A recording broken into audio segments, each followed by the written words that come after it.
On continue avec le tourisme, Air France, mais Air France qui ne suivait pas la même tendance hier, puisque là, le titre perdait, lui, 3,5%.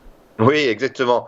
Alors, Air France, c'est vrai que le titre hier s'est replié, mais c'est dans une optique de prise de bénéfice à court terme. Pourquoi? Parce que lorsque on regarde le graphique et on regarde l'évolution des cours d'Air France depuis 2 semaines, on voit que le titre a progressé de pas loin de 25%. Donc c'est considérable. C'est une reprise vraiment très puissante des acheteurs sur le titre.